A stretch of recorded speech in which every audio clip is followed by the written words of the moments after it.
दो आंखें, दो परिवारों, दो भाई बहनों में चुनाव करना शायद बेहद मुश्किल होगा। और ऐसी ही कुछ द्वंद, ऐसी ही कुछ दुविधा राहुल जी के सामने भी रही होगी जब उनको रायबरेली और वायनाड में से एक चुनना था। खैर, निर्णय हो चुका है और वो रायबरेली के सांसद बने रहेंगे। लेकिन जैसा कि उन्होंने वायनाड के लोगों से वादा किया था और कहा था मैं ऐसा निर्णय लूंगा जिससे दोनों लोग खुश होंगे, वायनाड का प्रतिनिधित्व अब प्रियंका जी करेंगी। और सही भी है, अगर परिवार बोला है तो परिवार को तो परिवार के सदस्य के हवाले ही किया जाता है। कौन नहीं जानता प्रियंका जी की नेतृत्व की क्षमता को और लोगों के प्रति उनके अपार स्नेह को। तो वायनाड को तो सबसे पहले बहुत बहुत बधाई हो। प्रियंका जी एक अकेली ऐसी हैं जिन्होंने पूरे चुनाव में नरेंद्र मोदी को निरुत्तर करके बार बार चुप कराया है, बोलती बंद कर दी है। चाहे वो मंगलसूत्र जैसी बात हो या भैंस ले जाने जैसी बेसिर पैर की बातें हो या मुजरा जैसा अपशब्द हो, अपनी दो टूक वक्तव्यों से, भाषणों से पूरे संयम, पूरी मर्यादा, पूरी गरिमा के साथ नरेंद्र मोदी की जो रची गढ़ी छवि थी उसको बेरंग कर दिया है।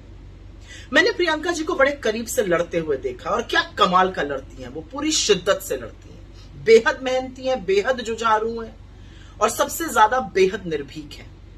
अन्याय के खिलाफ डट कर खड़ी हो जाती हैं और लड़ाई को अपने अंतिम पड़ाव तक लेकर जाती हैं। वो जितनी शिद्दत से लड़ती हैं उतनी ही बेपनाह मोहब्बत भी करती हैं। उनका कलेजा जो है वो बिल्कुल मोम जैसा है। किसी के खिलाफ अत्याचार सह नहीं सकती है, किसी के दुख को देखकर असहनीय हो जाता है, उसके लिए जरूर लड़ती हैं। बेहद समर्पित मां है, पत्नी है, बहन है, बेटी है, अपनी जिम्मेदारियों का पूरी तरह निर्वाह करती हैं।